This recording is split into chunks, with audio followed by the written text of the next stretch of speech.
Hi, this is Ken Sagos. I play Kincaid in Nightmare on Elm Street Part 3 and 4 on the Great Horror Squad podcast.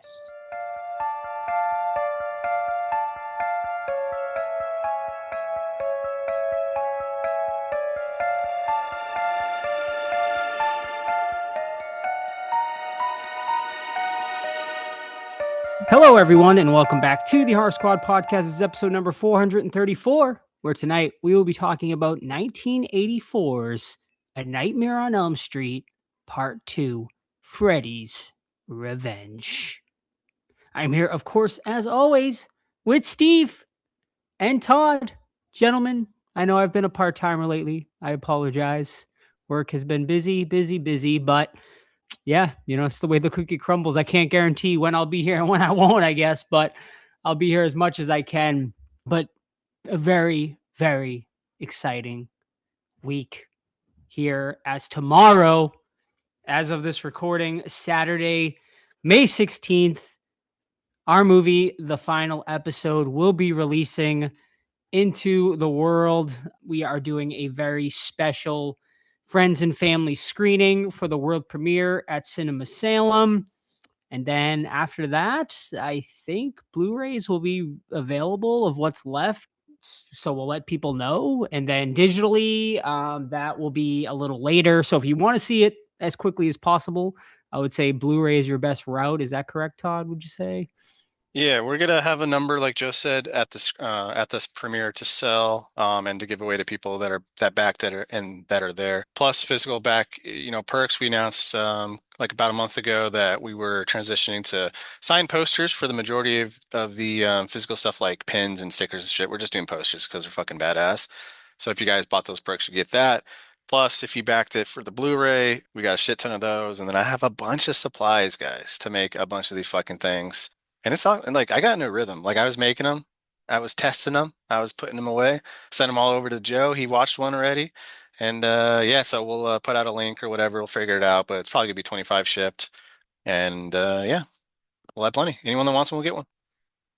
Awesome. And I mean, I'll let Steve talk on this, but I'm not trying to just sell the Blu-ray, because if you want to watch it digitally, but I really think the Blu-ray honestly is the best way to go because of the special features. I completely agree. I mean, Mhm. I haven't seen him, but I was there for the recording of the commentary, and I That know was fun. we dropped some interesting details on that.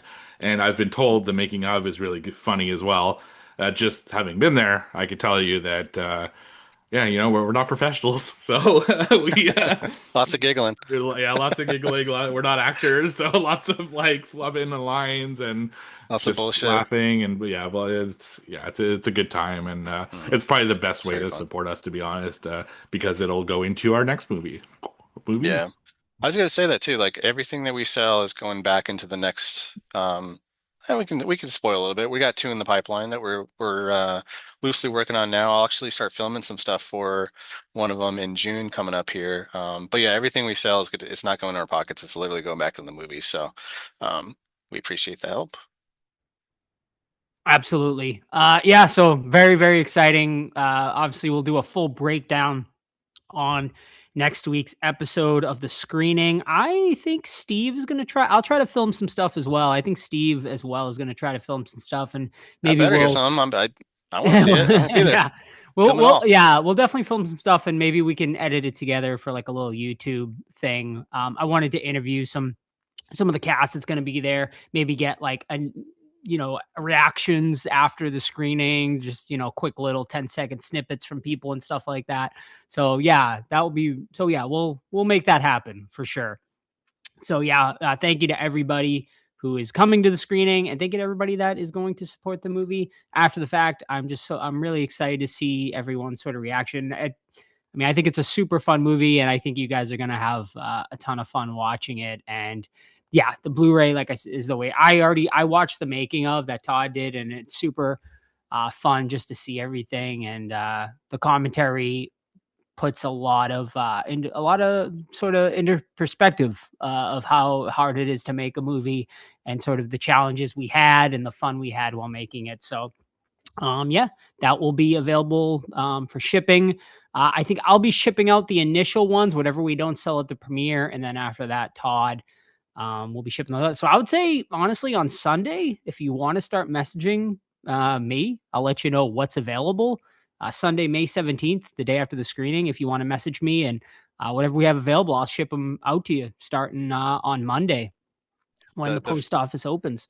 The first run too is limited or numbered 1 to 50 with our signatures on it too. So those are obviously going to go to backers that paid for it, plus whoever buys it at theater. So if there's some left over, I would definitely hop on that first. Yeah, there won't be many. I mean, now that you mention 50. it, because there's only 50 limited, and so I have a feeling we'll have a few left, but not many. And then also, I don't know if we might sell this out at the theater, honestly, but we are going to have some Lonnie masks as well. And these are exact replicas. I bought them from the exact source. So they and they're going to be autographed by Lonnie himself, Cody. So if anyone is interested in those as well, if we're not sold out, I'll ship them to you. If we are sold out, we can probably order some more and get those to you as well. And we might have some posters available. So yeah, just shoot us a message, DM Horror Squad Podcast on our socials, or you can email the Horror Squad Podcast at gmail.com. On May 17th, and I'll let you know what is available. So yeah, very, very exciting. I have a question for both of you guys, and I'll go first since I'm putting you on the spot here. But as far as the theater, the premiere plus, digital, which it's in the making, it's going to happen. That's something that we're learning along the way. What is your most anticipated thing that you want the audience to see? And I'll start first. I cannot wait for Cody's family to see his performance as Lonnie. And regular people too, but for his family, because I've said it 100 times, he's fucking legit in the movie, and he's legitimately like frightening and imposing, and his sons are gonna freak out when they see how insane he is. So I would love to see their reaction. For the premiere screening, I'm most excited for my cast's reaction Have they seen anything of it? Nothing. Wow. I've shown them. I showed Sophie, who's the lead actress, my niece. I've showed her like a couple of snippets, nothing of seriousness. And so yeah, no, none of them have seen like anything remotely close to like the finished product. So yeah, I'm really, really excited for them. And then the girls haven't seen like nothing at all.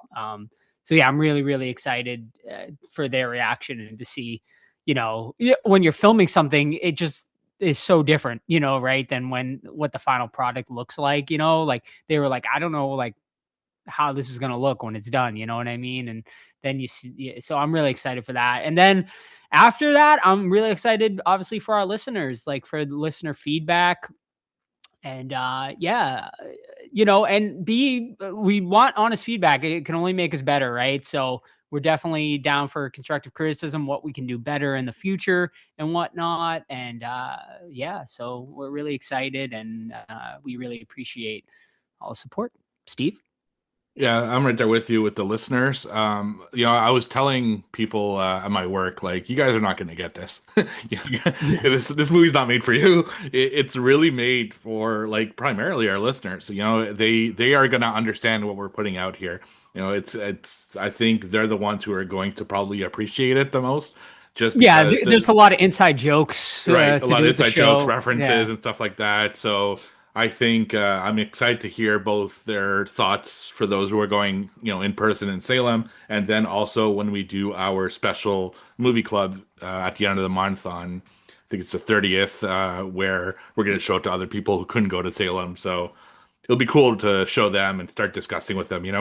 We've been really surprisingly tight-lipped about a lot of stuff that's in the movie.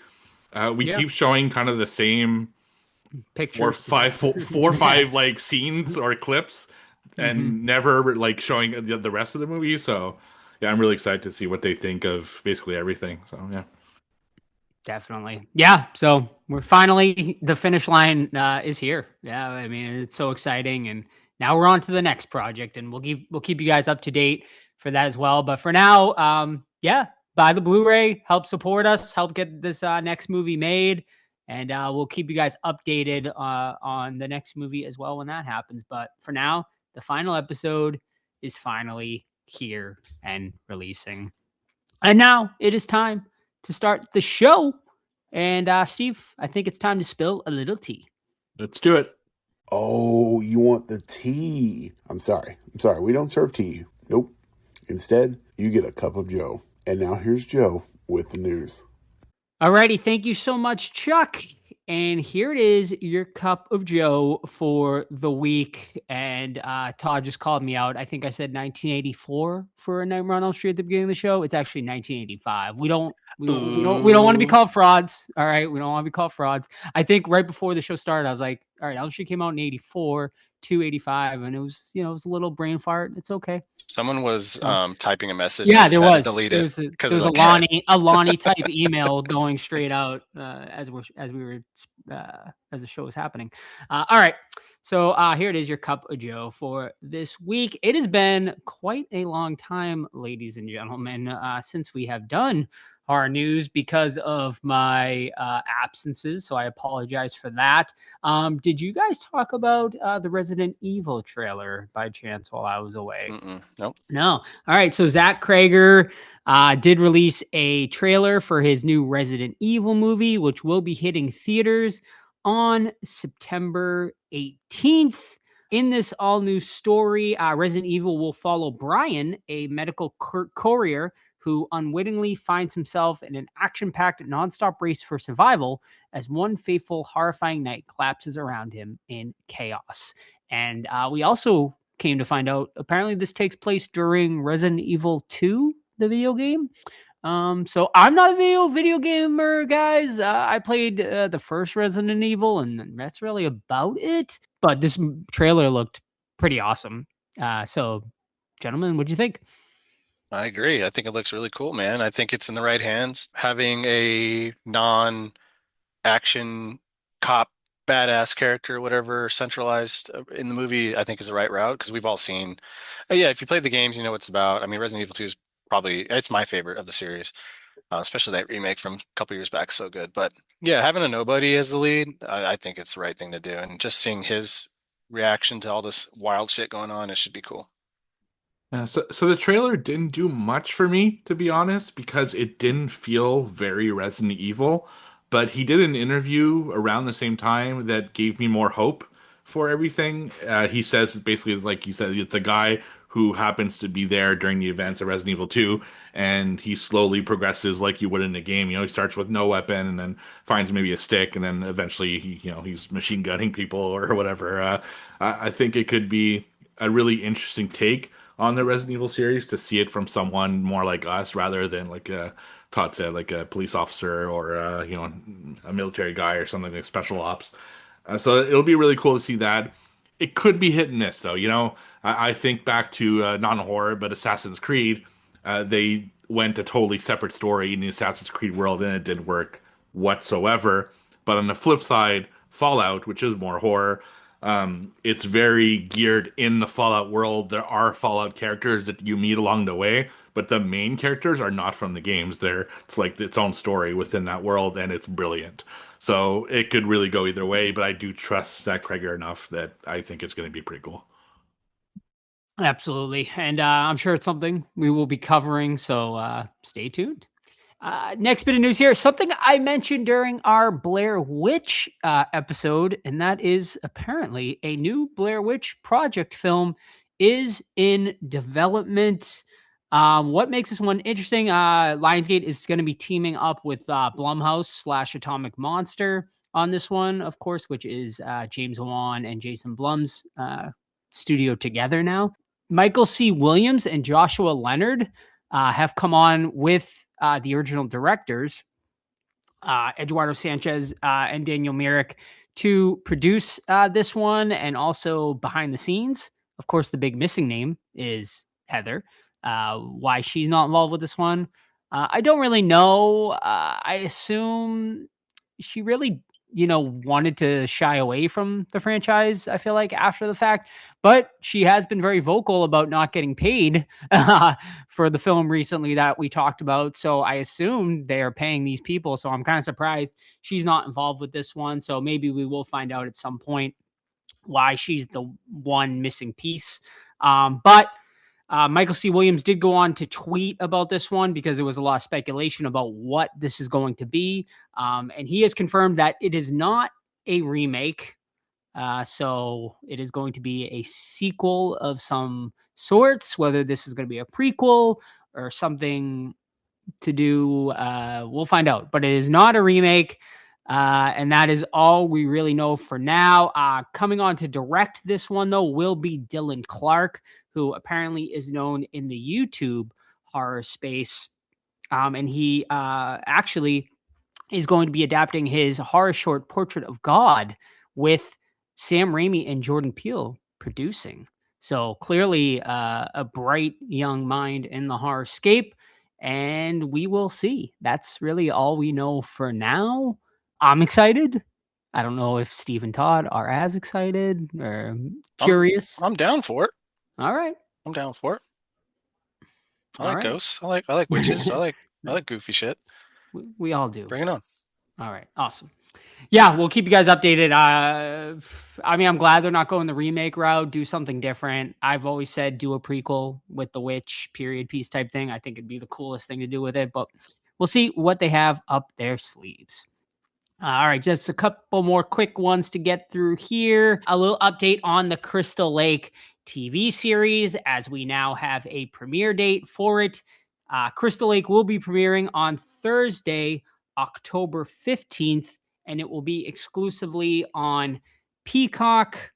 Of course, Linda Cardellini will be starring as Mrs. Voorhees in this one, and Caleb Vincent from the Chucky TV series will be playing young Jason in the series. It will be an 8-part series. And yeah, we'll see. Thursday, October 15th will be. I don't know if they're going to release it all at once or if this is going to be a week-to-week thing. We shall find out about that. But yeah. Did you guys see the picture that they posted? I did. The back of his head. The back of his head. So he looks like little misshapen. Jason looks like. So I think that's actually pretty cool. I honestly didn't think they'd go that route. So yeah, is the kid the main character in the Chucky TV show? I'm season one. That's only season. No, I'm pretty sure he's the kid. Yeah, I'm not even gonna say because I'm not 100% sure. I feel like he was in the later seasons. All right. But Linda Cardellini's hot, man. It's Pamela. Like, good choice.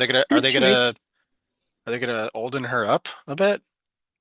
I mean, no, because she's playing younger Pamela, right? Pam. All right. So she's gonna be probably what in her 30s, supposed to be in this one, I would guess, or 40s, which Linda Cardellini's around that, right? So yeah, makes sense. Yeah, and she is a hottie, no doubt, and she's a great actress. So I'm excited for it. All right. Oh, here's a cool one.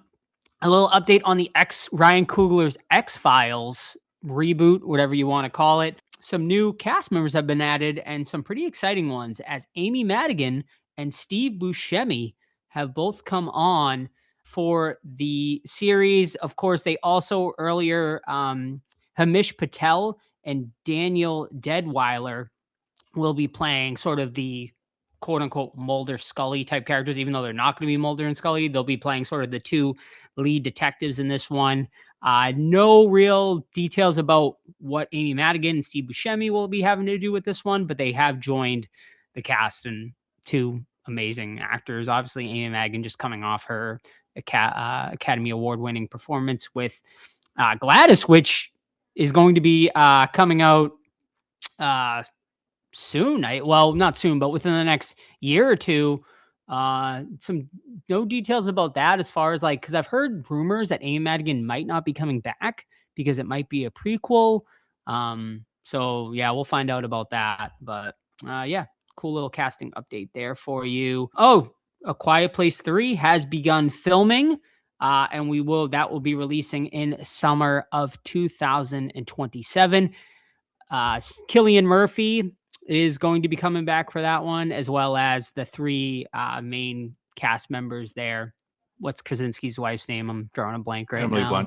Emily Blunt. And then the two child actors will be coming back. And then joining them will be Jack Conley from, of course, Sinners fame. He will, and The Bone Temple as well. He will be joining for this third movie. And I'll go one more story tonight, as it has been announced Terrifier 4 will be filming early next year. And we are now finding out that it will be taking place around New Year's Eve. So another holiday for art to reign terror on, and this one will be ringing in the new year with Art the Clown. And that's all I got for horror news this week. Thank you. Cool. Alrighty, gentlemen, and now it is time to head in to what watched. So tell me, what you been watching this week? All right, I'll go. I rewatched one from 1981 called Zombie Lake. I watched this one on tape. This movie is poop. All right, so basically the setup is there's like a lakeside town in, I think, Italy. And then back in the day, we learned that a bunch of Nazis were killed during World War II and their bodies thrown into the lake, thus Zombie Lake. But there was a love story between a Nazi soldier and a local woman, and they're in love, dude, and they have sex, and they birth a child, or they rear a child, whatever the term would be, and then that kid never got to meet her father, man. And then, but wait, he comes back from the dead, and he goes visit her, and they have a hangout session. They're hanging out. He's giving her necklaces. They're doing father-daughter shit, but he's a zombie. Meanwhile, the zombies are coming out. They're preying on naked women. They're preying on homies walking around. There's like a literal van full of women, like 15 of them that come. They all get butt ass naked and get killed by the zombies. There's a woman that goes out there. She gets butt ass naked, killed by the zombies. There's a dude that goes out there, doesn't get butt ass naked. Sexism. Gets killed by the zombies. Yeah, this movie is garbage, man. I think Steve just wrote it down that he wants to watch it too. Psycho. But yeah. So it's got its charms. Like the World War II stuff looks really good, and then I learned that they stole it from a World War II movie. So I'm like, oh, that makes sense. Everything else looks like shit except for the World War II stuff, which they didn't shoot. The zombies' makeup is clearly running down their faces, and like the green tone or whatever is shifting to their normal, whitish skin or whatever. So that's funny. The stuff that's filmed underwater is clearly filmed in a pool. You can sometimes see the edges of it. That's awesome. But it's got some good stuff going for it. I mean, like I said, everyone gets naked in this movie.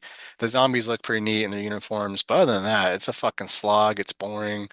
Um, yeah, it's got a cool ass poster though. If you looked up on Letterboxd, but other than that, I would definitely not seek this one out. It's not streaming anywhere that I can see. It's probably on YouTube.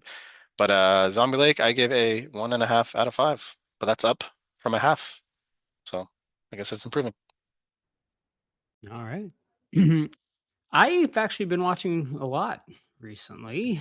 I'll start off with movie theater release, which I'm sure Todd probably talked about last week because I think he's our two. I didn't. We can talk about it tonight. Ooh, Yeah. all right, let's talk Yeah, about it okay. together then. It might be something we cover eventually too. So we'll keep it brief. But I went to theater and saw Hokum, which stars Adam Scott.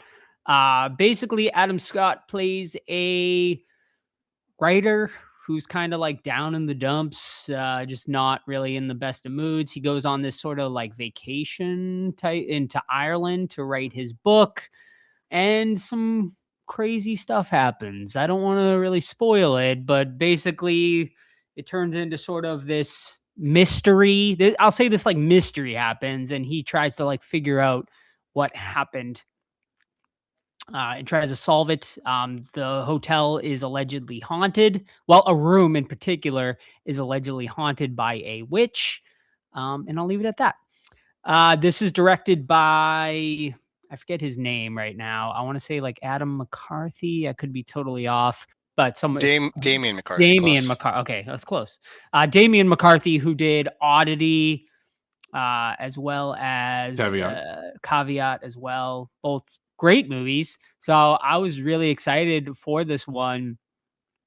And I got to say, it was, I loved it for the most part. I'd say it's right on par with Oddity, which was in my top 10. Was it last year or 2 years ago? I can't remember. But I'd say it's right on par with that. It's another just like really great ghost story. This guy knows how to tell a ghost story like really, really well and effectively. Most of the scares are great. The tension in this is fantastic. The sound design really shines to me in this one. The setting is awesome. There are definitely some things I wish was explored a little more, but for the most part, this one's definitely going to make my top 10. And if we do cover it, I'll definitely go more in depth, but I don't want to give anything away right now. I concur. It's a good movie. It's a good movie, and there's some good shit in here. And I don't know if I would put it above Oddity just because I thought Oddity had a better sense of dread. Sure.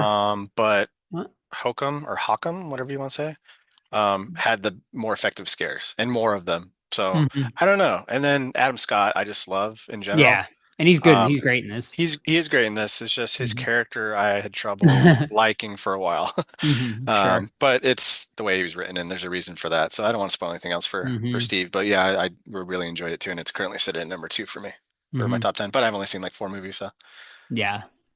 Yeah, I'd say it's probably 2 or 3 for me right now as well. So, yeah, nothing's unreigning Bone Temple. So is Boner Temple your number 1 right Boner now? Temple is big Yeah, number 1, same, dude. Big hard same. number 1. You guys Yeah. haven't seen The Mummy, right?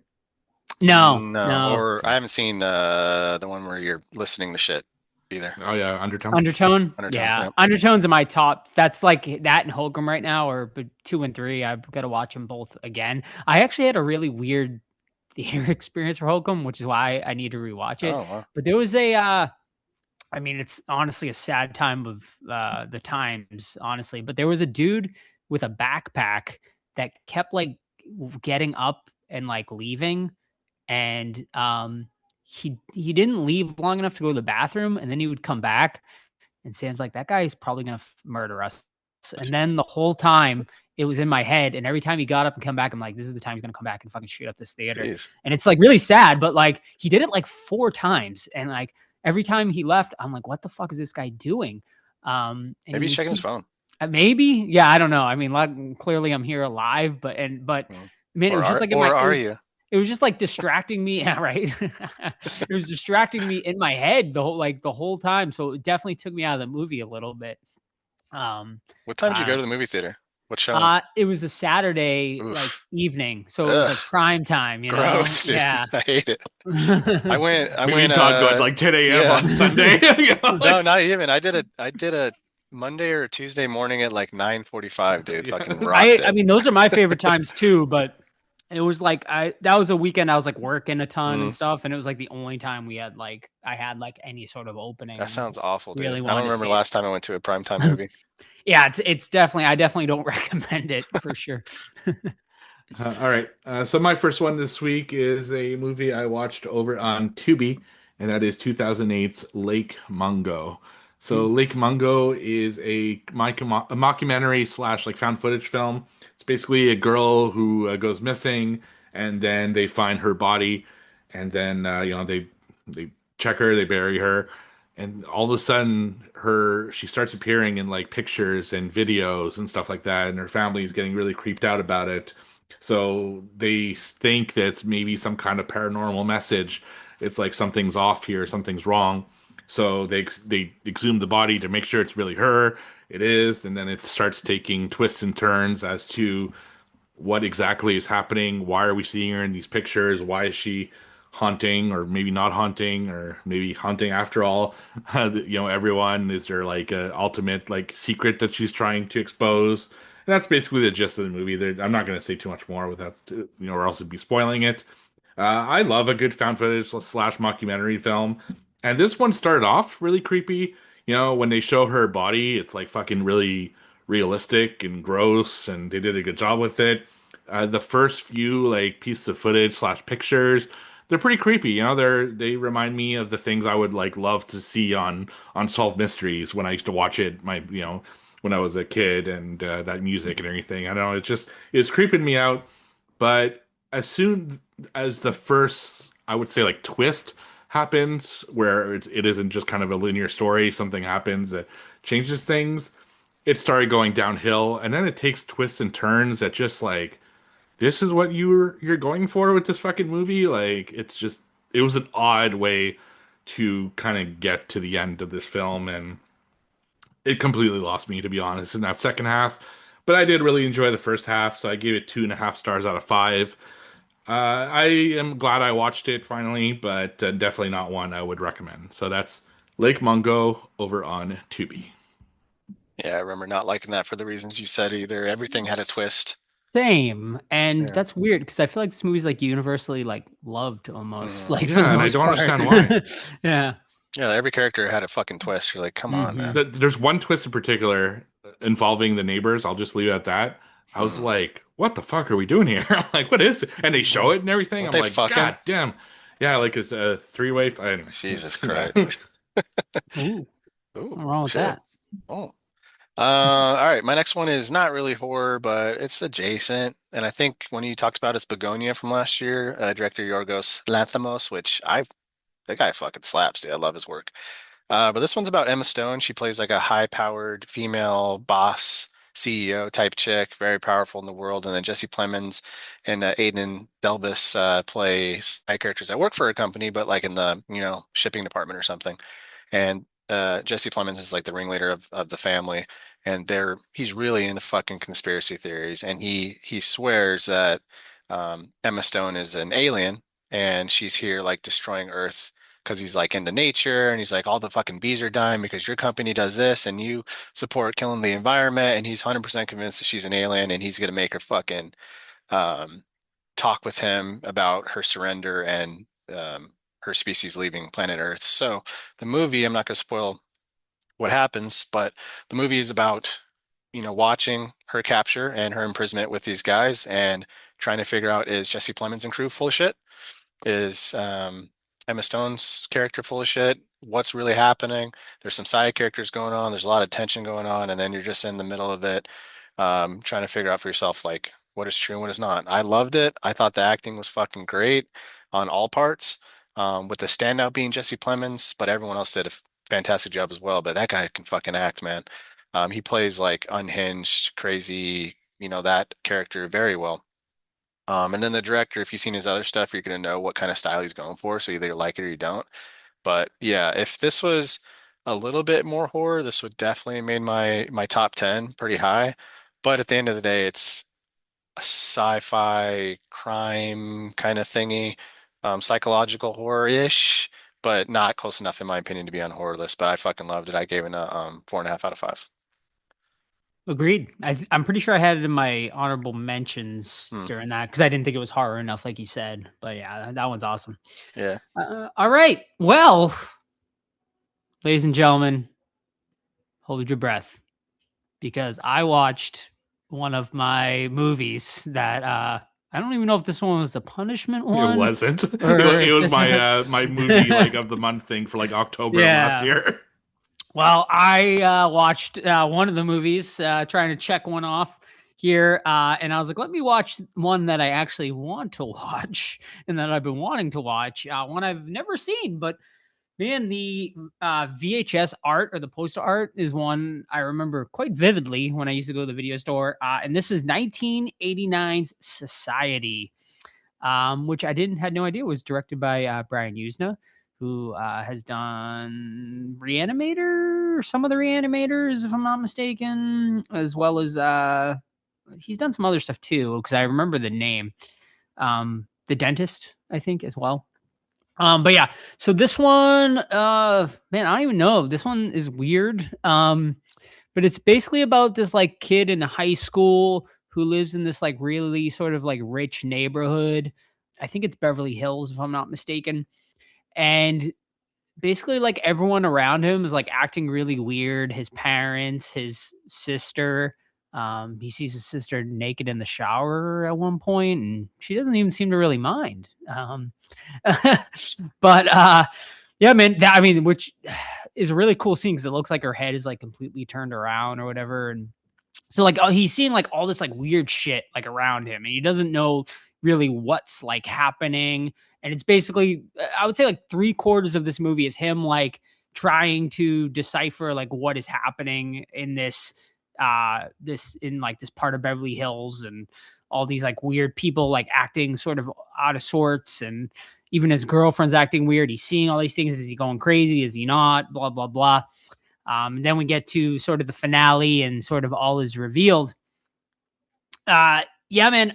Overall, I enjoyed this one for the most part. I will say the first like half of this movie, maybe even 3/4, is a bit of a slog.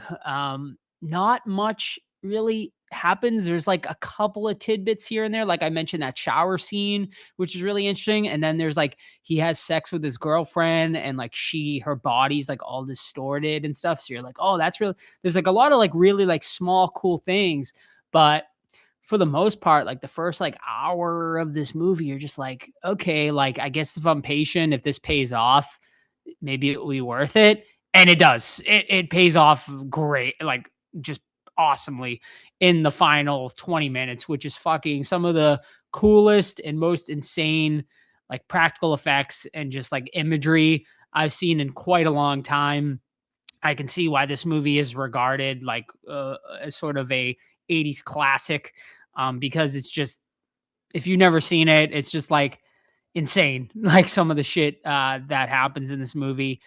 It's a very like sexual movie too, like very sort of overly sexualized at times and whatnot. And this third act does it in the grossest way possible.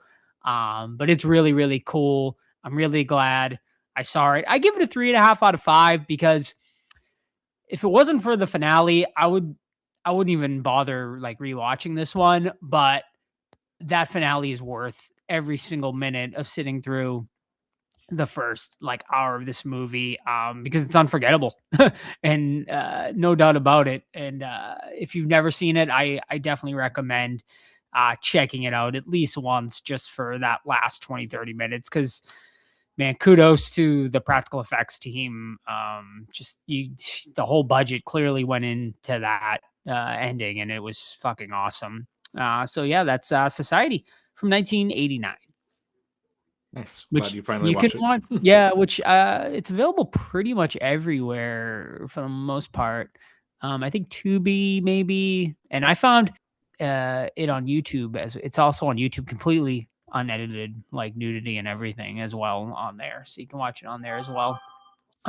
Apparently there's I was trying to find it on other websites, but it was like a fucking like extended cut that was like 2 hours and like 7 minutes. And I'm like, oh man, I don't think I could sit through 2 hours and 7 minutes of that. I mean, the movie alone was about an hour and 40, and I feel like that was probably a little too long. But yeah, anyway. All right. So my last one this week, I guess I was in a found footage mood this last week. I watched, which I saw on Tubi, by the way, 2021's Horror in the High Desert. So this is another mockumentary slash found footage film. This one is about a guy who's like an explorer, and he likes to go off into like the wilderness, and he also makes videos while he's there, kind of like a small outdoors like YouTube channel. And he goes to the desert and he sees this like mysterious cabin, and then he comes back and like tells people about it. But because he ran out of battery or something when he got to the cabin, he didn't actually film it. So he actually ends up saying, like, everyone's like in the comments, oh, I don't think it's real. I think that's a fake story. So he ends up going back to that cabin to like prove that that was actually there. Meanwhile, he disappears after that. And this takes place 3 years after that. It's basically a mockumentary, it's filmed like a real documentary where they interview his family, his friends, his coworkers, people watch his channel, like the media, about this case, and people are really fascinated about this case. What actually happened to this kid? They don't know. So it's basically an hour and 15 minutes of just that, to like playing it like a documentary, like we need to find this guy. But then in the last 15 minutes, they actually show the footage of what they found on his like final tape, like when he went back to that cabin and what happened there. So that's basically the gist of the story. This is like the opposite problem from the other movie that I talked about, like Mungo. The first like half, almost 3/4, it was okay. Like it was very believable in the way that it was filmed. I felt like I was watching a documentary. My wife actually thought we were watching a documentary, so it fooled her. But the problem is, man, they just like it takes forever. Like they don't get to the point. It's just like, okay, where's this fucking going? Like, get to the point already. I know he's missing, and they're just going over all this like small details and small evidence. Like, god damn it! It took too long to get where it was going. But then finally, in that last 15 minutes, when they show the actual footage, and it's basically uncut in terms of like they don't go back to the documentary portion. It's really just you watching that video, and that video is decent. It's a little creepy, but I feel they showed a little bit too much of what was there to the point where it looked a little silly. I wish they'd kept it a little bit more in the shadows. And they do this thing where there's constant like edits, like just cuts, like he's looking at the cabin, then boom, edit, he's in the woods, and boom, edit again, he's at the cabin again. Like it just was super nauseating the way that they filmed that found footage stuff. And it didn't really make sense because if he's there and he's in perceived danger, you don't think he's like, why is he cutting the camera in and out? It just doesn't make sense. So I thought the whole thing was okay. Basically on par with Lake Mungo, but in a very different way. I gave it also 2.5 stars out of 5. It was enough for me to check out the sequel. I think there are 4 of them right now, and they seem to be coming out every year or so. So maybe they're making more, but not one I would like. If people ask me recommendations for, found footage, I wouldn't recommend this one. So that's Horror in the High Desert, 2.5 stars, and you can check it out on a bunch of services, but I watch it on Tubi. Excellent. Yeah, I remember liking that for the first one. I haven't seen any of the sequels, but I don't even remember what I gave it, honestly. Maybe it wasn't as good as I remember. But you gave it a 3. A 3, okay. Yeah, so I it's close. Slightly liked it better than you, I guess. Watchable, I guess. But yeah, right. I guess. All right, excellent. Maybe I'll check out. You gonna check out the sequels? At least the next one's available. The other ones are rent only. Depends how it better be good. Yeah. Yeah. All right, cool. Thank you. All right, and now Todd, it's time to bust out the books, baby. Let us know those scores for trivia. Are we nearing an end for a quarter, or where are we at right now? Got June to go still. Yeah, there's a whole month and a half to go. It's been 88 years. Yeah. Yeah, Steve's got a commanding lead at 9. Joe and I tied at 4 apiece. So who would like to lead? I'll do it. No one. I will do it. All right, let's start off with Nightmare on Elm Street Part 2, a film we all watched, hopefully. Oh my. Recently. What is the name of the cereal that Jesse's Fu Manchu. sisters? Gosh. All right. You don't check Discord, do you? Fu Manchus. I posted a picture of it, and we discussed we like fictional cereal. Okay. Yes. All right. I love it. By the way, it's fucking amazing. I think they announced. I think it was General Mills, maybe one of the companies announced that they're going to start putting toys back in their cereal boxes. Finally, the world is healing. Yep. Yes. Well, exactly. not gas prices, but all right. I'll go next. So my first one this week is guess the movie based off IMDb parental guide, and we start with I should have known you favorite had that fucking teed up. Damn it. Sex and Nudity. Oh, yeah. The 2 women cousins kiss again. One of their breasts visible. Yeah. And a man watching puts his hands in his shorts and starts masturbating in his shorts. In his shorts. 2 cousins making out with the titty out. Okay. Mm-hmm. Violence and gore. Yeah. A character is crushed until his eyes pop out of his head. People collect his eyes as they detach and fall to the ground. Wow. Brutal. Profanity. Racial slurs are used. Alcohol, drugs, and smoking. This is a big one. Alcohol use. No. Yes. What? And finally, another violence and gore because there was no frightening, intense scenes. And this is, if you don't know this one, you probably haven't seen the movie. But I think you both have seen it. A man drinks acid while having sex with a woman. Oh. His throat explodes and blood spurts. We see the mattress from underneath become blood soak. We see the aftermath as the man has all of the skin, muscle, and bones disintegrated from his chest. We see the last of his insides melt away and fall through hole in the mattress. Why did he do that? Why was he drinking acid for?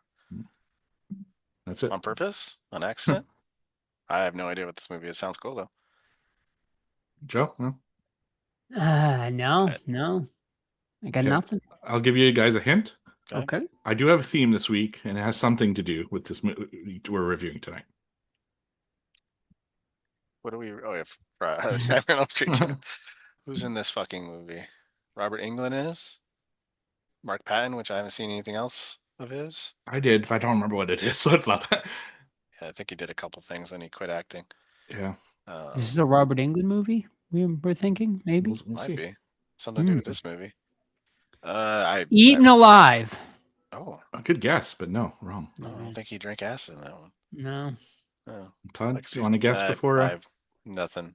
it's a horny movie. Though. The answer was 2001 Maniacs. Oh, was it? Yes. Yes, sir. I don't remember Granny that at all. Boone. I remember her giving head with like metal teeth. I thought maybe the racial slurs are used was a. We It all reviewed makes that, sense.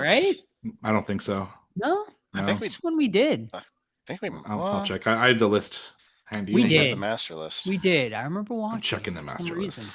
I feel like Todd picked it. I might have. I don't remember. Oh yes, we did. did. Episode Yes. 280. 5 Yes. years ago. All Good right. job. Guess the movie based off the taglines, and there are a lot of taglines Lovely. for this movie. So let's see if you can guess it based off of them. Okay. If you think you're safe on campus, you're dead wrong. You're not. You're not. Urban Legend? Correct. There's more. There's Oh. more. I thought that was it.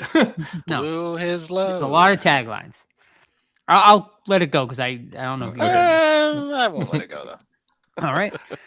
If you like strong thrills, if you like strong thrills, come to see us, but do not come alone, just in case. That's worded oddly. Yeah. All right. Absolutely no one under 17 admitted to this performance. Co-eds better run. An invitation to terror. A macabre story Oh. of revenge. Oh. His Oh, devastating I think I know. made women scream. Can I guess? Wow. No, you can't guess. You already guessed. The Chainsaw Devil. He's a real bastard. The Chainsaw Devil. Does that make more sense to you, Steve? Now you have a A guess. mad- No, that's Madman. actually worse. A madman is on the prowl. See him before he sees you. I'm gonna go with Pieces. You are correct. It is Yeah. Pieces. What'd you guess? I thought it was maybe Chainsaw Hookers. So. Ah. But at That's first a I ton thought. of taglines. At first I There's thought more. it was. All right, Todd. All right, Steve, pick a horror-related word, please. I'm gonna go with. Let's go with shark. Ooh, we got 44 mentions of sharks, dude. All right, let's go to one that's not lame. All right. Oh, this is. I'm not asking this one because it's not fair at all. But question number 2455. What type of murder sea creature does Steve keep seeing in the Killer Mind segment? That's hilarious. All right, let's go here. In Stephen King's It from 1986, which is the book, by the way. The book, yes. What type of creature from a hit horror film does a group? A shark. Yeah, It can't be the answer. Fucking That doesn't thing. count. That doesn't Okay. count. Like, fuck it up. The shark 0 should for be the 2. question, not the 0 answer. for 2. Okay, 0 for 2. Here we go. This one's actually in the question. How much do they say the shark weighs in Jaws 1975? Oh. We'll go closest to within within a reasonable amount. 2,000 pounds. 2,000 on the board. Which is a ton. So let's go 1,500 pounds. Which is a ton and a half. No, it's the 3/4 of a ton. What the fuck? Whatever. I don't care. Who's closer to 3 tons in this fucking answer? Joe. Me. Okay, Joe gets the answer. Yeah. Let's go. Alrighty. All right, it's me. Oh, it's you? All right. Yeah, we're just like we haven't done trivia in so long that like we're just off. These are multiple taglines. Whoa. I guess me and Joe are on the same wavelength with this apparently. First one: the creators of Alien bring a new terror to Earth. The movie you must see if you dare to look. A new dimension in horror.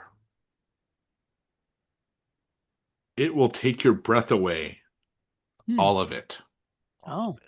Nice. Okay. And I have two more, but these are more, I think, easier to guess with these. Some people creator are of- dead and don't know it. Oh, No? The Thing. Wrong. Oh, what was it? All right. Final one. Potter's Bluff is a nice place to visit, but Oh. you don't want to die there. Dead and Buried. Yes. Nice.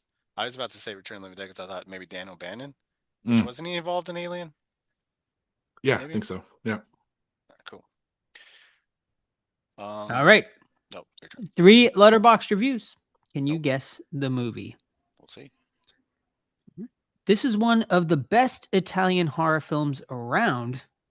One of the best features here is the fact that it uses one of the oldest tricks in the genre, trapping a bunch of people in an isolated location with a terrifying threat and knocking them off one by one. Torso. Incorrect.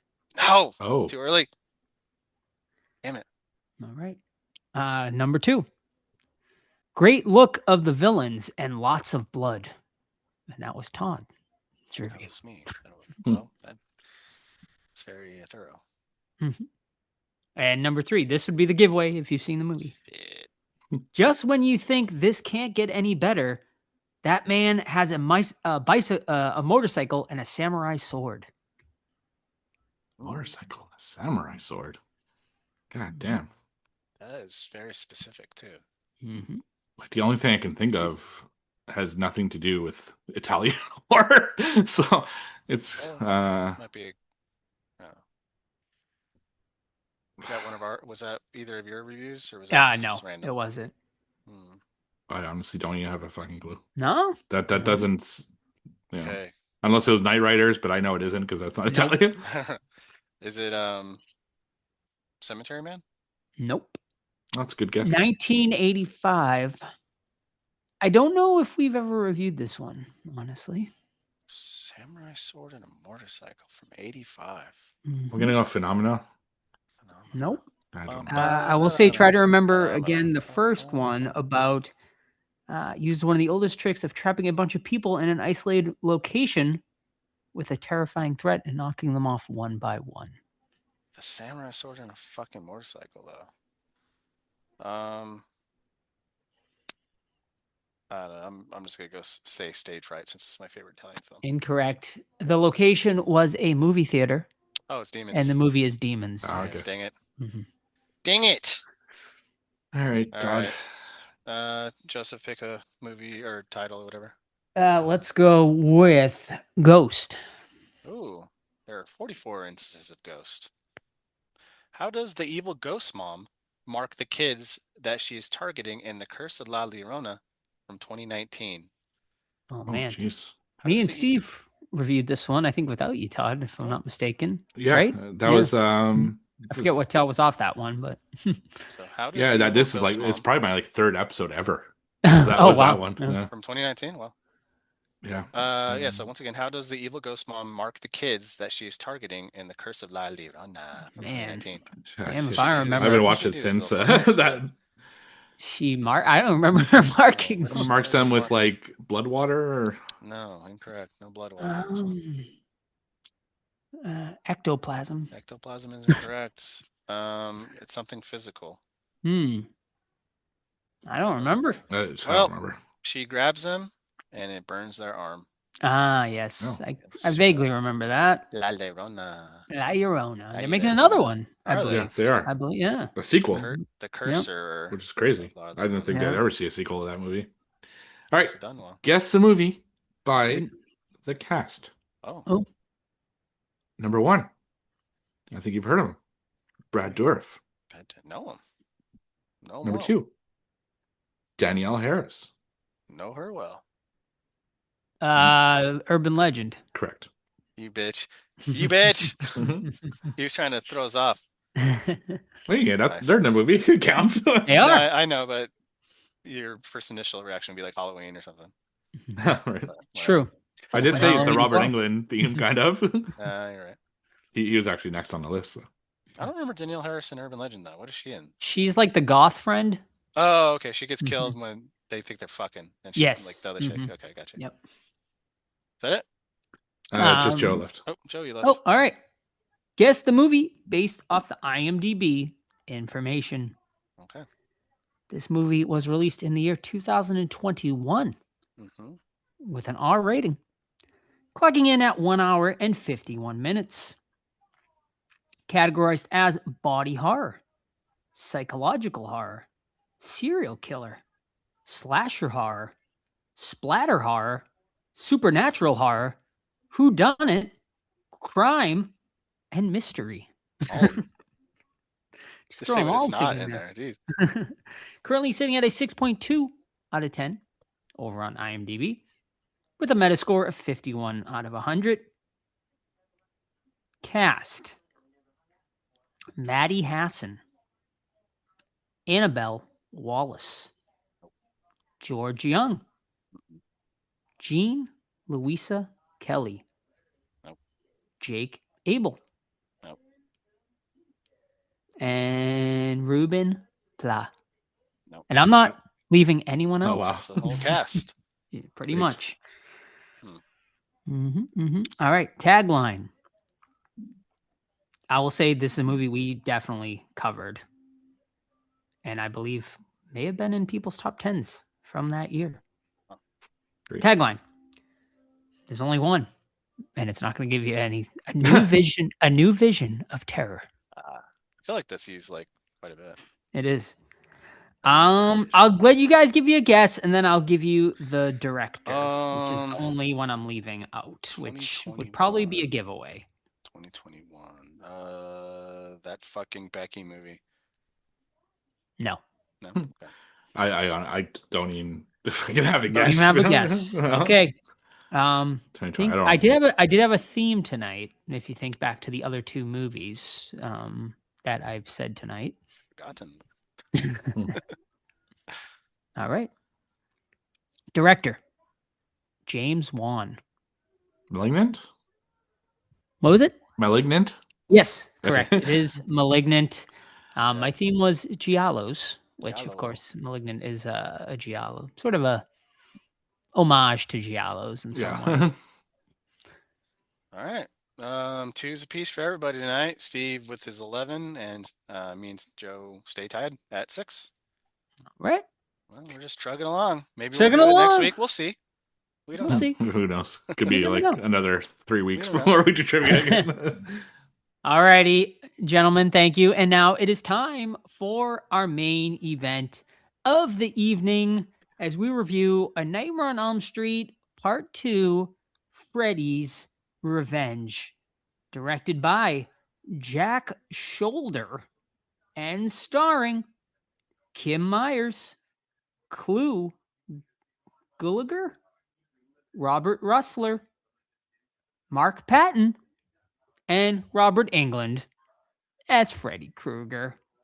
Plot: a teenage boy is haunted in his dreams by deceased child murderer Freddy Krueger, who is out to possess him in order to continue his reign of terror in the real world.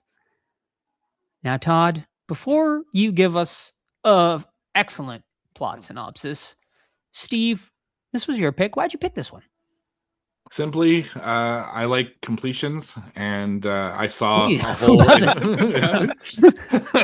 I saw a hole in our either Excel sheet. My boy Steve loves completions. Yeah, You won't and I shut saw a up? hole in the completion sheet, so I went for the completion. Yeah, it's just we have 2 Nightmare on Elm Streets left, this and Part 5. So I'm like, all right, let's get to one of them. It's been a little while since we've seen Freddy, and really no other reason than that. And this one I was excited for because this is one of the divisive ones. It's actually Robert Englund's least favorite. So, and he made New Nightmare, so that's saying something. He made Come Freddy's on. Dead too. And Freddy's Dead, Fuck. and a bunch of others. But yeah, so And Dream Child, which we'll get to. yeah, that's Probably the my last one. least- That will be probably my our least favorite final one. There's a lot of stinkers. In Spoilers. this series. All right, Todd. So All right. yeah, give us a little bit more about Nightmare on Elm Street Part 2. All right, so Freddy's we meet. Revenge. Yes, sir. We meet a young Jesse played by Mr. Mark Patton, as he's riding the school bus. You know, he's on his way home. People are looking at him. They're giggling. They're playing music. They're fucking snickering, running around, blah, blah, blah. Well, wait a minute.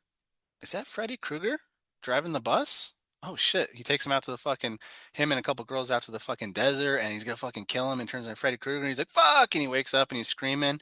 Gosh damn, what the hell was that? We meet the family, who's led by the father, Clu Gulliger, who he's a delight. Come on now. He's got a young sister, he's got a mom, they have birds. And we learn that his family has moved into Heather Langenkamp's house from the first one. And dad got it at a fucking steal, guys. You know, how do you think they got the house for the price they got? Because the girl went crazy here, all right? And her boyfriend died across the street. They talk about this, they tell the story. We meet Lisa, who's his love interest in the film. She's a nice young girl, you know.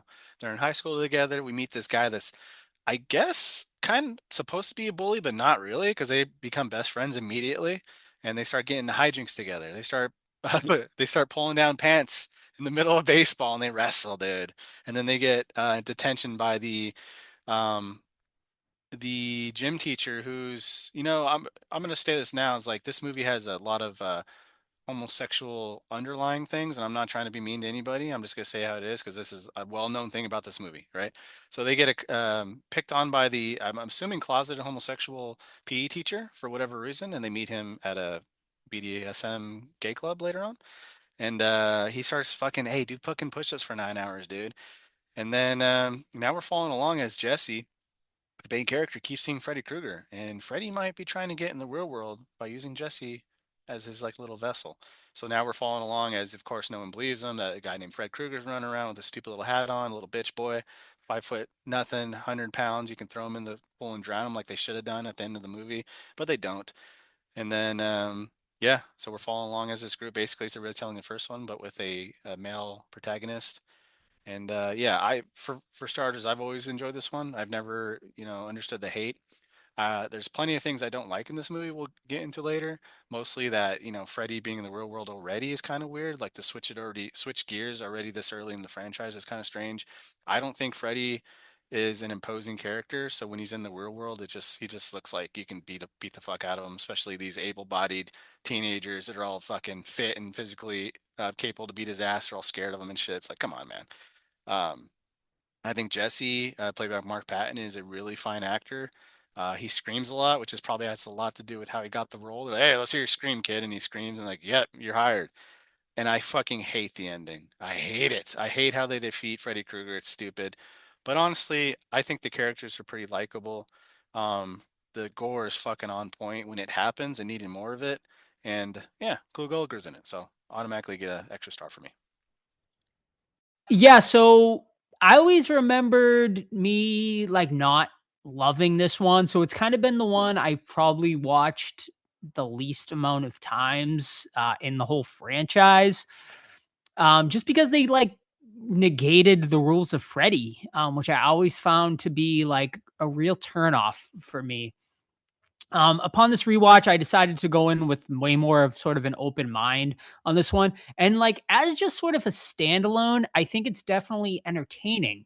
But then like I think about it as a whole, like I feel like as a direct sequel to the original, it kind of fails. And then like looking at like the franchise and what happens like later on, it just seems so out of place from like the rest of the franchise because they like, how is Freddy getting into the real world, right? Like in this one, which I'm sure we can like discuss and figure that out.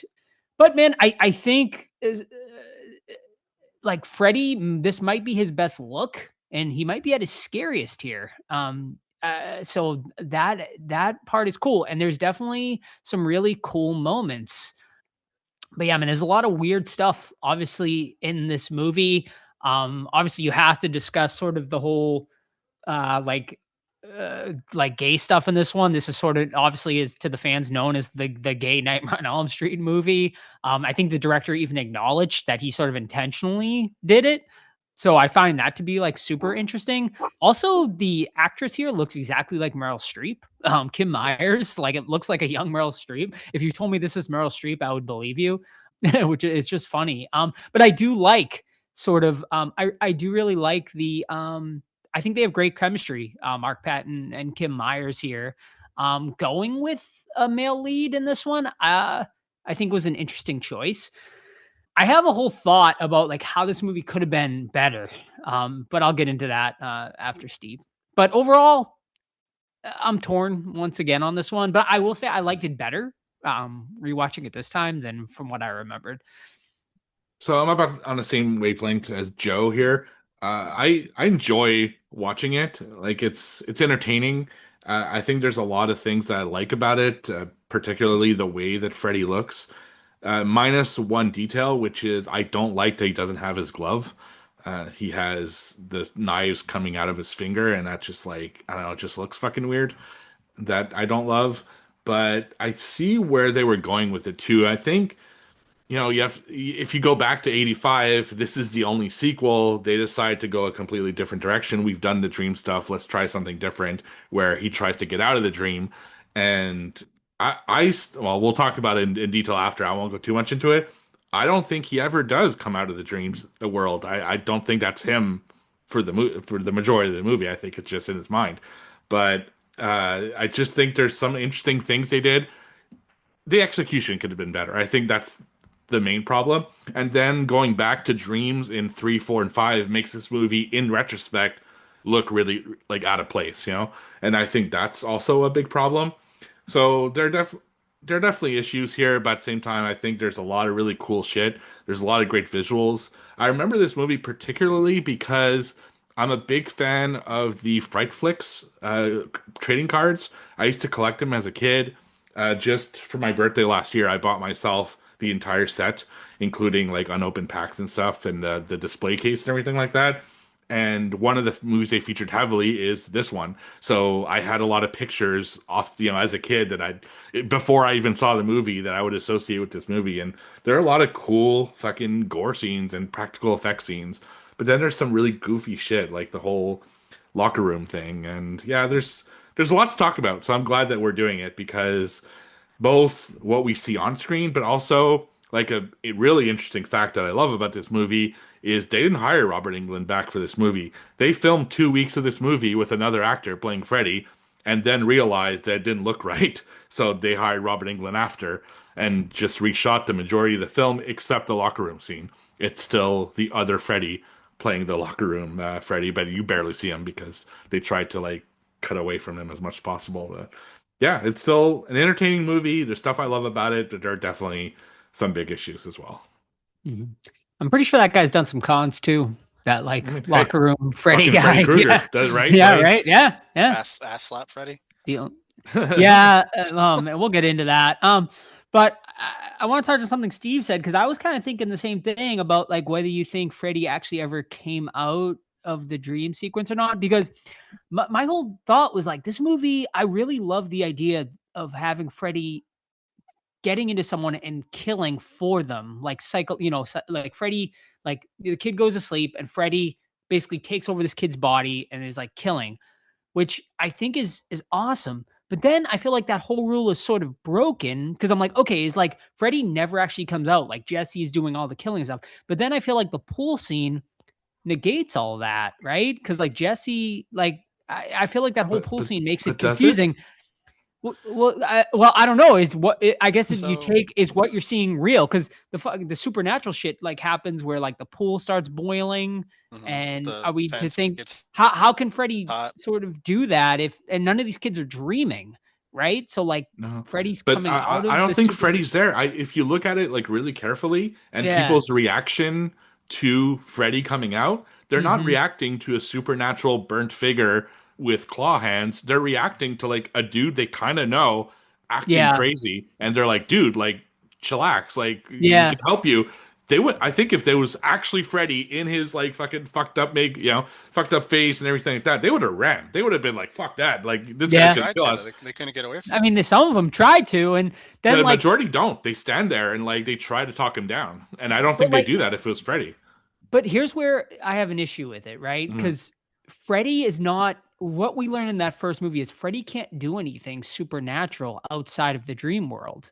and he's outside of the dream world in this whole scene, and he's doing a ton of supernatural stuff. He's locking the parents in the room. I mean, unless we're to believe Jesse is doing all of that and you don't see it, but it's very confusing to me. Well, So definitely not the pool. I mean, he's not doing Right, that. the pool, yeah, the pool fucking The locking boils. the door, Like, maybe, but the yeah, pool, no, he's not fucking yeah, heating the pool right. to a And like hot they tub. lock, yeah, and he's able to lock all the stuff, and like the well, the electric fence, the fence becomes yeah. electrified and stuff like that. So I'm just like, that Well, doesn't make sense to me. he If also Jesse walks to is the the one fence. doing the killing, He he walks what? to the fence too, and everyone sees that. He walks through the fence.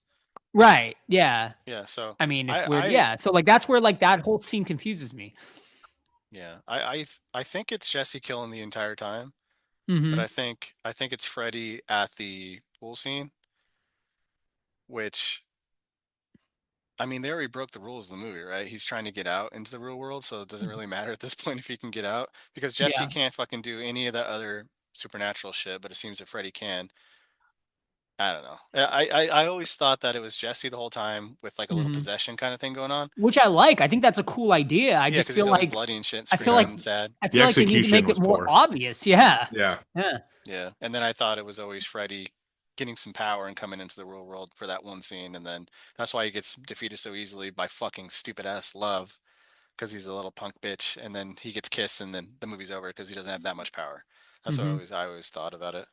Yeah, I think there's a great idea. I just feel like the writing let them down or the execute, like whether it could have been the directing too. I mean, I don't know. I've never read the script here. I don't know if it's more obvious in like the writing here or if it's the director's fault. I mean, yeah, I don't know. I feel like this could have been actually a pretty great movie Hmm. had you leaned more into Jesse doing the killing. Which I was thinking the same thing too as you guys until, like I said, that pool scene really threw me off though. I And just which hate. I saw you, Todd, said you didn't like the pool scene. I think the pool scene is really cool. Like it looks cool visually, but I it doesn't make much sense to me the either. the reason I don't like it is because Freddy's like an ambush predator, right? Like he gets Hmm. you in his comfort zone, and he can play his stupid traps and his tricks and stuff in the dream world. Usually like on kids that are vulnerable or whatever. But to see him out in the real world, like where like a Jason or a Michael would flourish, he's just not that. He's not that physically imposing. Right. He's just a normal skinny guy, and that's why when I see him running around, and he's doing his fucking stupid like hand waving, hey, like it just looks goofy to me. It's like when you see you like seeing like a monster, for example, in a movie, and he's always in the shadows. It looks cool. And then you Yeah. finally see him in full light, and you're like, oh, he's not as scary now because I've seen all of them. I think Freddy thrives in the background or like sneaking around, but when he's just out there, I don't know, it just looks fucking goofy. That's why I don't like that scene. Mhm. Fair. I mean, this one really doesn't use the Mm-mm. dreams world at all. Like in this one, which I guess makes sense if Jesse is doing the killing, when he does fall asleep. But like, why would Freddy do that? I guess in general, like, why would Freddy want to sort of take over a body and like kill him? You know what I mean? Because Freddy doesn't seem to Life, care. Like, he didn't care in the first one, right? He I wanted figure. kids to fall asleep and he could welcome my world, Whereas in this one, he wants to get into the outside world and kill Mhm. that way. Like, and why would he want to like screw around with Jesse? You know what I mean? Like, obviously, it makes sense. Like, he picked him because he moved into Nancy's house. Mhm. But like, why wouldn't he Why? just? I guess like they wanted to change the formula, right? That's really the only Right. reason they did it this way. I think he just wants to come party, man. He wants to come into the real world again, and he wants to have another chance at life in this young man's body, I guess. And kind of like the Chucky route, he gets to live again, and I don't know, he's fucking Like, psycho. yeah, I mean, unless they're going with the whole sort of like gay like thing, Like, like into a metaphor too, like he's not like I'm not comfortable in like my own body and I have something mhm. like inside, like, almost like a coming out type scenario if you want to explore sort of that I mean, you have to, right? scenario. Right. And as three heterosexual men, maybe we don't understand completely. But I mean, you can even go into like, wasn't the AIDS crisis at the height right now too? It might have been, yeah, Yeah, I And 85 guess, is yeah. definitely. Yeah. Yeah. yeah, so like maybe like that's a play, like you're running from that, and Jesse's running from this homosexual tendencies because like he has a girlfriend that wants to fuck him, And then Right. he makes out with her, and he immediately leaves and go to his homie's house that's sleeping, Right. like in fucking tidy whities. So it's like No, I mean, it seems like definitely like a yeah, like like he's a lot of like closet someone stuff. in the Yeah. closet, like Mhm. closeted. Yeah, right. Yeah, and he goes like, and that whole sort of gay bar scene is I really don't understand that it's scene. so out of place, man. Like he wakes up and just goes there. Like, how does he even know where it is? Like, not only does he go there, yeah, he finds his gym teacher there, and he then has he his goes to shirt do off. laps Like, at the school. If you see yeah. your teacher at night, you're not like, all right, Well, he's I'll go to punishing. detention. You know, I'm like, sure. Yeah, right. I'm Yeah, pretty right. sure he broke a couple laws. You You can't think? make your Yeah. student do Well, PT at 3 yeah. a.m. Yeah. It's Right. just and It's then I really disliked that scene. Like, it made no it fucking doesn't make any sense at sense. all. None. Like, why would he wake up and go to this S&M gay bar, like, of all places? Like, Mhm. it's really, really out of place. I guess it's the only reason he goes there is to run into the principal, or I'm sorry, Yeah. the PE teacher, so we can have this ass This slapping ass slap scene. scene. Also, too, Till Grady, his friend, is like, he tells him a throwaway line near the beginning. He's like, "Oh, PE teacher goes to S&M bar." So I guess we yeah, have to see the bar. Like, I agree. I think you could have, especially if you go the route of Jesse being the killer. Yeah, he has a bone to pick with PE teacher. He keeps getting fucked over for after school detention push-ups. So it makes sense he wants to kill him. But then the whole kill, are we to it's think just Freddy's in his goofy. body at this point? Is this well, like he made like all the I fucking can't balls Balls. like fall off. no, but I mean like when he goes into the into the to the shower. bar. Like Oh, no, the the bar. bar. Like is I that think he's like kind of Freddy has delirious. taken over Yeah. his body at this It point? could be And because like if he subconsciously knew that that's where his PE teacher Right. hangs out, right? Because the But guy did so he had it's really like said a it adjust like a for that? sleepwalk situation Right. almost. Like yeah. Which goes to another scene. The cops don't question that Jesse was found naked walking around the city at 3 a.m. and they just Right. drop him Cover off his is parents' he house. does he have blood on him too or no? I can't remember. He's Maybe sweaty as not. fuck. I don't remember. But they're like, Yeah. hey, just watch this kid. All right, thanks, officer. Like, they're not going to question this at all. Found Jesse's him safety. walking around naked, like Yeah, just that's normal. yeah, Fucking right. 85. But yeah, that kill, dude, in the fucking gym is It's awful. dumb. It's Yeah. like I get it, right? Because like I Slap guess like ass. slap it. Like I've never seen experienced that or seen that in my entire life. But Not maybe yet. in the 80s or fucking kids used to slap ass with towels. Steve's about I to don't get. know. That's About to because you lay some guys are too knowledge old, down. too young. You know, like Maybe. I've never showered like in gym me class. neither. In, like, And high school. we had Yeah. a fucking pool class, like an actual like swimming pool, and still people wouldn't shower naked. You know, Right. they'd shower You in their have your bathing dong suit, out and in then fucking school, guys? no, Come on. nobody. Like I've never seen it ever You never in whipped school. a towel at someone? Never. Never. Not at school. You never No. whipped a towel at someone? Well, we only had like 10 minutes to get to the next Oh. class. We don't have time to fucking slap ass in the goddamn Yeah. shower. Like, I mean, I'm like Ray that's a- from Scary Movie. I'm just fucking, let's go, guys. Let's Yeah, take a shower. you're right. It's obviously a thing, and that's why they did the kill, but it's stupid. And it like Freddy's clawing him is cool though, right? Like Yeah. on the back, like that's cool. But like, why do you have to get him butt naked and slap Yeah. his ass? Especially It's silly. when he's like, no, no, like, shut up, gym teacher. But that goes back to your point, though. Like, okay, he's affecting the real world again because he's making all the balls fly out like Right. 100 miles per hour. And then he makes a fucking bird blow up. Which is Also I weird, hate yeah. that scene, man. That's maybe probably my least favorite scene in the movie. It's just bird so blowing up? fucking goofy and just stupid to me. I do really like though that the house is like almost turning into his boiler room, you know, like it's really hot, and I like that whole like theme of it. But like the fucking birds going crazy and like spontaneously combusting, a little much, a little too silly for me. I have a couple questions for you guys, or observations. So Jesse, he wakes up at one point and gets like orange juice or something. He drops the entire thing and he pulls 2 fucking paper towels out to clean it. Yeah. That's why his dad's always on his ass, because you're a fucking shitbag, dude. And then I have another question too, or another one. How did the snake in the classroom even get on Jesse? The bully, I'm pretty sure, well, or who becomes Grady? his friend. I'm pretty sure because Grady looks at him like falling asleep, and I'm pretty sure he gets up, grabs the snake, all while Insane. apparently the teacher doesn't see this and puts it on him because they like laugh, and then he flips him off. So I just assumed it was Grady, who actually let's talk about Grady for a second. I think we have to. severely underused. I think Yeah. I really like his character, and I like the relationship they end up getting. And I think that he could have been used even more. And obviously, he has the best kill in the entire movie too. However, asterisk, motherfucker, you need to swallow your food. You can't just fucking stuff your face and chew and not swallow anything. Yeah, he can't eat That to was save the his life. weirdest fucking scene. He literally just has his mouth packed. He's just packing it more, but never actually swallow. He just talks through his fucking. Oh, come on, dude. It's Come on, gross, dude. Grady. Come on. All right, But yeah. that kill is fucking awesome. Oh, Like it is. Freddy coming The whole out of sequence, dude, him him. coming Oh, into yeah. the- Right, yeah. So That's funny. honestly, that's like a 10 out of 10. That might be one of the best scenes in Elm Street In some- yeah. franchise history, honestly. I also like when he says, "You so have the cool. body, I have the brain," and he pulls his. Yeah. his Oh brain yeah, out. that's cool That's too. Yeah, Mhm. because That is they're very making cool. Freddy scarier, and I Yeah. think that's where they were going. I think 3 is like the perfect mix of Mhm. scary and goofy. I love the scary one too, but then it's just like fuck, it's Yeah, they like go- basically a jester, you know. I think this is Mhm. honestly the worst overall franchise for quality of films. Like if you compare it to We'd have to. Friday, I don't know. Halloween. I mean, Friday's got to have the. I, better I, films I also. just love why I love Elm Street is just sort of the creativeness of it.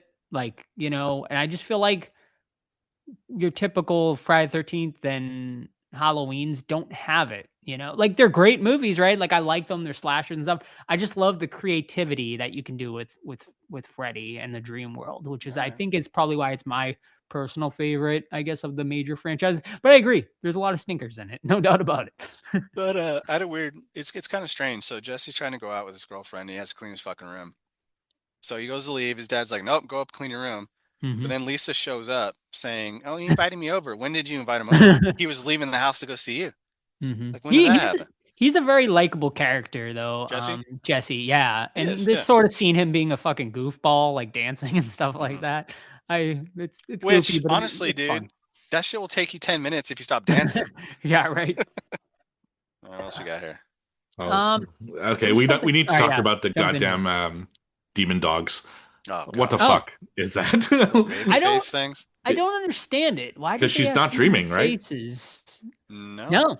So what the fuck are they? None of this shit is dreaming except for the opening scene, right? With Yeah, the but bus? she sees Freddy, right? She doesn't see. Does she see Jesse or does she see Freddy? Well, that comes back to what we think. If it's Jesse the whole time, But I don't know if her it's different because she's in the know, so she's she kissing might him see. though. Fucking gross. Yeah, I think she sees Freddy.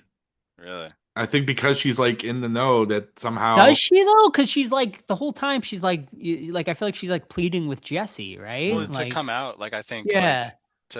it's like Exorcist, right? Where she's Right. like, Reagan, you're in there, and Right. because doesn't Jesse have like almost like a paste after he clears him, right?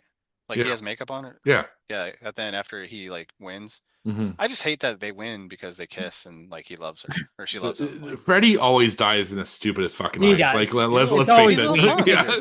It's always weak. I feel like part 4 probably is the best kill. is that when he gets ripped? With the church and like all apart the by people? yeah, like all the demons in them and stuff. Yeah, That yeah. one, that's a really great one. I forget how they defeat him in 3. I think they just like all Is band that the together. They mirror? just beat the fuck out of him. don't Which they? Is one it is the the mirror mirror? where he I sees can't him and like he like fucking I dies don't from his own remember. reflection? Bullshit, you know? Yeah, it's So fucking ugly. He dies. How'd they yeah, kill him? basically. one she just turns his back. She's just like she's Yeah, like I'm not you're afraid nothing. anymore." Yeah, right. Like It's Calvin like McAllister's you up? have no power if like I don't believe in you. Basically, yeah, is bitch, how and then he one stabs ends. her. Yeah. Yeah. But Do you thi- one thing we didn't really talk about either is this is maybe one of the best intros in the franchise too. Oh, I I love it. love the school bus intro here. It's really cool and fun. I agree. It's Mhm. really neat. yeah, but which is almost like it's almost misleading because you're starting in the dream world, Right, And yeah. you think the movie is going to be another kind of dream movie, as most of them are, and then they go into like a totally different direction, and then Yeah. end it on the fucking dream world again. You know? Wait, So was that it's the like- Dream World then? Sorry, What dream yeah, world? because you actually see Freddy. Well, you have the bus sequence again at the end where he Oh, rips through okay. the Yeah, friend yeah. and Yeah. they're all alive again. Did you guys apparently, spot him in the first- background? Freddy Krueger? England? England in Freddy his Freddy. Well, he's in the Freddy gear, but he doesn't have the makeup. No, I didn't. So I it- noticed England. Obviously, England's the bus driver in the Yeah. very So beginning of All the angry. movie. in the yeah. last sequence, if you look at it really carefully, as the bus is pulling up, you see a car in the background, and you see Oh. Robert Englund like kind of looking behind, like his face out of the car. He's cool. wearing the sweater and Nice. the hat, I think, but you could see it, but he doesn't have like he's not scarred. Cool. No, I didn't notice that. So is it kind of like the same ending as part 1 though, where it's Yeah, fake I think out? I think so. that's what they were Yeah. going for, though. I think it's Yeah. like, yeah, That didn't happen. it They felt just the went- same, like kind of Yeah. dream world, Yeah, like they loved, like in the 80s, they loved sort of having that sort of gotcha sort Like a of fuck you ending moment. like that. Yeah. Mhm. But I agree. Like the ending here is it's only 10 minutes Jesse, I long. love you. The finale is only like 5 or 6 minutes, like the final showdown with Freddy. It's very Yeah. lackluster. Mhm. Like Freddy never feels like a super No, big he's threat. immediately Like, punked. Yeah. yeah. Which is the Mhm. one with the dog's piss fire? Is that 3? 3. Yeah. I Oh think. yeah, because Yeah. they find his like skeleton or something, right? Or is that 4? Actually, It's it might 4. be That's 4. beginning of 4. It's the Yeah, first. 4. That's how he's resurrected. Yeah, Yeah, that's 'cause right. third, actually, yeah, is 3 in the junkyard. He gets like buried in the Hmm. junkyard or something because they Oh, they that's gotta right. find his Because in 4 skeleton, they right? get him Yeah. at the junkyard. Yeah. Yes. Yep. Mhm. So do we ever decide what those dogs were though? The baby faces? Because they're real. They're but- I mean, clearly hellhounds, but I don't know But why they also have have human a demon faces. rat. So Yeah, the demon rat, which kind of look cool. That's a Random, cool but cool. fucking name for a band. yeah, Demon Rat. it's just a weird like thing. You know, it kind of I don't know. It It's just odd, didn't work for man. me. It was like Yes. why NECA is this? NECA actually made the part 2 figure with the hellhounds with the those? human Oh, yeah? faces. I don't have it, no, but it is a set they I wonder if sold. they're rare. Yeah. I don't know if they are nowadays. It was like a major release when it did it, but Mm. I'm pretty sure NECA's released like every single Freddy at this point. Like same with Jason. I think they've Yeah, they're all out now. Yeah. Mhm. And they're catching up on They're Michael Myers. Michael too. Yeah, they just did H2O recently. I saw out there, and I think Resurrection too. Yep. All right. Anything else? I'm No. gonna see if those figures are available just as a joke. No, I think is that everything? I think we Yeah, covered wraps it pretty up. much Oh. everything. The figures are even stupider, dude. But no, you can get one of them for $12 shipped, so they're not Nice. rare at all. Yeah. Or you can get the pair for $18 shipped. There you go. The Yeah. dogs? Yeah. Yeah. Hellhound I'll dogs. screenshot them and send you. They're Nice. fucking funny. Yeah. They're funny. All right. Well, I think that I think we pretty much covered the whole movie. I think. Yeah, I can't think That's of it, anything yeah. else. Yeah. All right. So let's get into rating this one. I was looking at my letterbox. My initial rating I had on this is a 2 out of 5. I'm gonna up it slightly. I'm gonna give it I was like debating because I almost was like, maybe I should give this one a 3 because it is like entertaining, like at the end of the day. But I really cannot forgive like all of the stuff that I have issues with. So I'm gonna give it a 2.5 out of 5, and that's like as the franchise as a whole. I think as a standalone, it probably is like a 3 out of 5, like decent, entertaining movie. Would I watch it again? I would, but I just can't. I can't look at it as just a solo movie. I have to think of the whole franchise as a whole, and yeah, 2.5 out of 5 for me. I think I'm gonna drop mine slightly after discussing it with you guys because it does a lot of the issues are pretty blatant once you discuss them with people.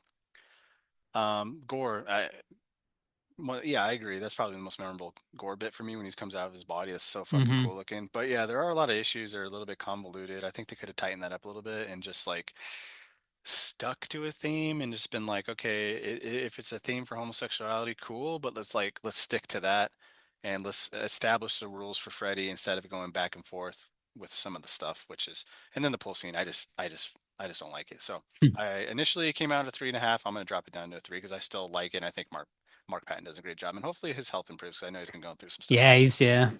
sadly. I guess I'll be the highest on this one. I Oh. gave it a 3.5. Just Oh. like Wow. Todd originally had it. Surprised. I'm still entertained. Like I enjoyed watching it. I would watch it again. I'd watch this one over multiple other titles in this series. And yeah, I still Freddy. It's still Robert Englund. It's Burn Patton's great. You know, there's some great moments. There's some moments they're ridiculous, but I laughed. You know, Todd just sent the pictures of the dogs. I want them for my shelf because they're fucking ridiculous looking. You know, so I think it's an entertaining movie. Yes, in the context of the larger series, it has multiple issues, and even within, I think the execution left a lot to be desired versus the concept. But it's still, at the end of the day, I was entertained. So I'm giving it 3.5 stars out of 5. Excellent. And what do our friends over at Letterboxd have to say about this one? Currently sitting at a 2.8 out of 5 over on Letterboxd. And you know what? I'm gonna up it. I'm gonna give it a Up 3. it. I think There it you go. deserves Did it. it. I do, because it's entertaining and I'd watch You're it about to again. lose So. your Freddy Guy title there. Well, because I was just looking at my rankings and I had it below a Nightmare on Elm Street remake, and I was like, this is better than the remake. Oh yeah, I I agree. think Yeah. so. What do you Yeah, have it so at in your listing? I'm looking at mine right now too. At my your listing, rankings. I had it below. I had it like bottom 3, but I think it's better than that. Like upon the rewatch. Mhm. Um, Well, I'll tell you mine real quick. I have yeah. number 1, obviously, hmm followed by 3, then 4, then 2, then Freddy vs. Jason, then Dream Child, Remake, New Nightmare, and then Freddy's Dead. So I have this was my old, but I'm gonna Oh, change it. So I have 1, 3, 4, New Nightmare, and then I would probably go Freddy vs. Jason, then this one, then remake, Freddy's Dead, and Dream Child last. But I haven't watched Dream Child in so long. But I remember fucking hated that one so much. I think because that like little ugly kid is in it that I just couldn't stand looking at. little ugly kid. that little ugly kid. I can't remember. He's been in other stuff too. My apologies to the actor, but Jesus. Yeah, I think this is a series we need to finish this year at some point. Just Dream Child, you said we gotta Yeah, do? just Dream Child. So Okay. give it a little break and maybe around October. You know, it's a major franchise. It would finish it off. So Yeah. Yep, yeah, for then we sure. could give our definitive ranking when we've read them We'll all. make Steve edit them all of our Yeah, reviews right. together, and we'll have a Ooh, Elm master Street list. franchise Yeah, episode. It'll be like 10 hours long. yeah, Well, I right. would say just knock out all the rest of the show and just have the reviews, you know? That'd So be then fun. it'd be like a couple hours or All something. right. But all right. All right. So yeah, that's it for this week's episode. We hope you enjoyed our review of Freddy's Revenge. Next week, what do we got, Steve? Ooh, we got a good one. So this is your pick, Joe, Yes. and you decided to pick Peter Jackson's Dead Alive, aka Brain Dead. So Yes. it goes by both names, but yeah, I'm psyched. I mean, Nice. it's a fun movie to watch. I'll probably watch it with you. I'll be in Salem with you for Yeah. a good portion of the weekend. So You gonna watch it on tape, Joe? I know you got it on tape. Yeah, we got it on VHS. Yeah, maybe. Actually, well, I don't think I don't have a VCR, so maybe Oh, not. But man. yeah, it's one that I've always loved, but I haven't watched it in so long. So I was like, I'm due for a rewatch, and I I can't believe we've never done it, honestly. And this, I think we only got Meet the Feebles left as far as Peter Jackson horror movies, so we maybe can finish that off at some point too, and be another loving of completions for Peter Jackson as well. All right. So yeah, check it out for next week. I don't know. That's going to be available, I'm sure, somewhere it's on streaming. YouTube for sure because I just Okay. did a VR session with our Discord, Nice. and we decided to test out big screen just to make sure it worked. And we decided that we were going to watch Dead Alive together. And we Awesome. might have to change that now because I'm not going to watch it again. But yeah, we tested it and we checked on YouTube, and the whole movie was available there. So There you go. Yep. Awesome. Excellent. All right. So yeah, that wraps it up. In the meantime, you can keep up with the podcast on our socials: Facebook, Twitter, Instagram, Threads. You can email us anytime, the Horror Squad Podcast at gmail.com. But of course, the absolute best way to keep up with the podcast is our Discord, totally and completely free to join. Movie Club hosted every single month over there by Steve. And this month, we will be showing the final episode, our movie on May 30th. Todd and I both plan to be there for that one. So it'll be full squad for the first time in like years on a movie club. So you definitely don't want to miss that one. And I think it's going to be the first time it's shown other than the premiere, unless you buy a Blu-ray prior. But so definitely come out and watch the final episode for the movie club this month. Don't forget also tomorrow is the premiere. If you are anywhere near the Salem, Mass area, just send me an email. We are starting to get limited on seats, but if you are interested, you can send us an email to horrorsquadpodcast@gmail.com and I can reserve you a few seats. I think only like 20 or 30 seats maybe left for that screening. So yeah, we're definitely nearing sellout. So very exciting for that. And yeah, T Public, if you'd like to buy merch, we have a bunch of designs there. T Public's also like always adding like new things we don't even know about either, like fanny packs and shorts and a whole bunch of stuff now. Steve's actually wearing right now the THSP Films hat, which we just released that design. If you want to support our new movie venture and studio that we've created for that. Yeah.